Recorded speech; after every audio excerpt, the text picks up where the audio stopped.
Welcome to my channel દોસ્તો. આજે આપણે કર્મયોગી પોર્ટલમાં એલટીસી માટે તેમજ નોમિની માટે ફેમિલી મેમ્બર એડ કેવી રીતે કરી શકાય, ડિલીટ કેવી રીતે કરી શકાય અને તેમાં સુધારો કેવી રીતે કરી શકાય તે જોઈશું. તો સૌ પ્રથમ આપણે ગૂગલ ક્રોમ ખોલીશું અને તેમાં કર્મયોગી પોર્ટલ ઓપન કરવાનું છે. અહીંયા મેં એડ શોર્ટકટ કરી છે કર્મયોગી સાઇટ, તેની પર ક્લિક કરીશ. આની પર ક્લિક કરવાથી કર્મયોગી પોર્ટલનું ફર્સ્ટ પેજ ખુલશે.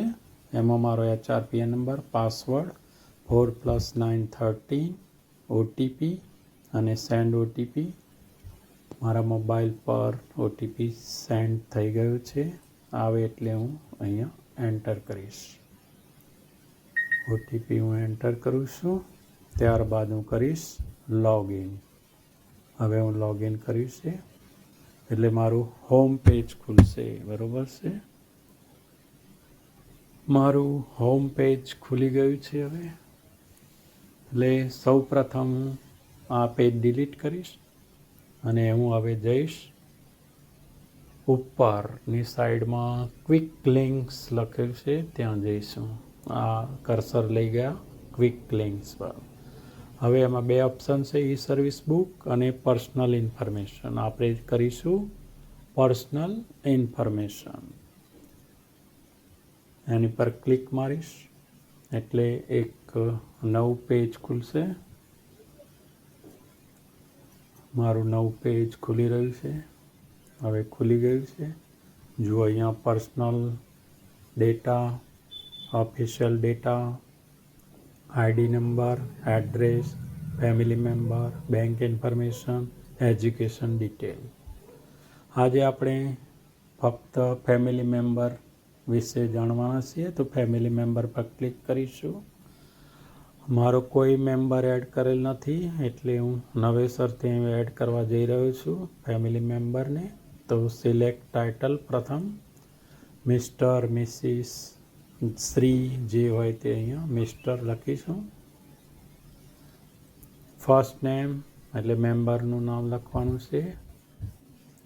ત્યારબાદ મિડલ નેમ, પતિ અથવા પિતાનું નામ એડ કરીશું આપણે. ત્યારબાદ લાસ્ટ નેમ એટલે અહીંયા સરનેમ આવશે. ત્યારબાદ ડેટ ઓફ બર્થ, જે મેમ્બરની આપણે એડ કરવાના છે તેમની ડેટ ઓફ બર્થ અહીંયા આપણે એડ કરવાની છે. તો તમારી રીતે અહીંયા એડજસ્ટમેન્ટ કરી અને ડેટ ઓફ બર્થ એડ કરી દેજો.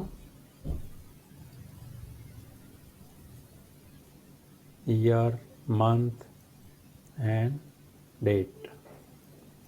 ત્યારબાદ પ્લેસ ઓફ બર્થ, જે જગ્યાએ બર્થ થયો હોય, જન્મ થયો હોય તે નામ અહીંયા આપણે એડ કરીશું. હવે નેમ એટ બર્થ, બર્થ થયો ત્યારે જે નામ રાખ્યું હોય તે અહીંયા આપણે ટાઈપ કરવાનું છે. ત્યારબાદ જેન્ડર અહીંયા ઓટોમેટિક આવી ગયેલ છે. હવે નેશનાલિટી ઇન્ડિયન. હવે રિલેશન વિથ એમ્પ્લોયી, જે સંબંધ હોય તે અહીંયા સંબંધ કરવાનો છે આપણે સિલેક્ટ. હવે મેમ્બર આપણી સાથે રહેતા હોય તો યસ કરવાનું છે. રિસાઇડિંગ વિથ એમ્પ્લોયી. હવે ડિપેન્ડન્ટ વિથ એમ્પ્લોયી, જો આપણી પર ડિપેન્ડ હોય તો યસ કરવાનું છે. મેરિટલ સ્ટેટસ, સિંગલ, મેરિડ જે હોય તે અહીંયા આપણે સિલેક્ટ કરવાનું છે. ત્યારબાદ જે મેમ્બરને આપણે એડ કરી રહ્યા છે તેને નોમિની તરીકે રાખવાના હોય તો આપણે અહીંયા નીચે ટીક મારવાનું છે નોમિની તરીકે. આ ટીક કરશો એટલે નોમિનીનું પર્સન્ટેજ આવશે. અહીંયા જે રાખવું હોય તે રાખી શકશો. ફેમિલી મેમ્બર કર્મયોગી એકાઉન્ટ ધરાવે છે તો યસ, નહીંતર નો. ત્યારબાદ એડ ટુ લિસ્ટ એની પર ક્લિક કરીશું એટલે મેમ્બર અહીંયા આ રીતે નીચે એડ થઈ જશે. બરાબર, મારે અહીંયા એડ થઈ ગયો છે મેમ્બર. હવે મેમ્બરને આપણે ડિલીટ કરવો હોય અથવા એમાં એડિટ કરવું હોય તો આપણે કરી શકીએ. પ્રથમ જે અહીંયા ગ્રીન કલરનું બટન બતાવે છે તે એડિટ માટે, રેડ બટન ડિલીટ માટે છે. તો તમે કોઈ પણ મેમ્બરને એડ કરી શકશો, ડિલીટ કરી શકશો આ રીતે. ત્યારબાદ સેવ અને નેક્સ્ટ પર, એટલે આ રીતે સક્સેસફુલી થઈ જશે. બરાબર. હવે આપણે હોમ પેજ પર જઈશું અને જોઈશું કે એલટીસી એપ્લિકેશન કરીએ તેમાં નામ એડ થયું છે કે નહીં. તો એમ્પ્લોય મોડ્યુલર એલટીસી પર ક્લિક કરીશું તો આ રીતે એક નવું પેજ ખુલશે. જ્યારે તમે એલટીસી એપ્લિકેશન કરો ત્યારે આ પેજ ખોલવાનું હશે. એમાં આપણે નીચે આવી જઈશું. જો અહીંયા નામ આવી ગયું છે. અહીંયા જો ઓલરેડી ફેમિલી મેમ્બરના નામ હોય તો તમારે આ રીતે એડ કરવાના નથી. અહીંયા જો કોઈને એડ કરવા હોય તો જ આપણે એડિટિંગ કરવાનું છે.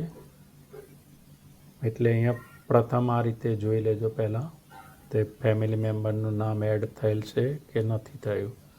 જો થયું હોય તો કરવાની જરૂર નથી, ના થયું હોય તો આ રીતે એડિટ કરવાનું છે તમારે નામ. બરાબર છે. હવે આપણે જઈશું log out. Okay, thank you દોસ્તો. મારી ચેનલને સબસ્ક્રાઈબ કરી દેજો અને આ વિડીયોને ગમે તો લાઈક કરી દેજો. આવજો, બાય બાય.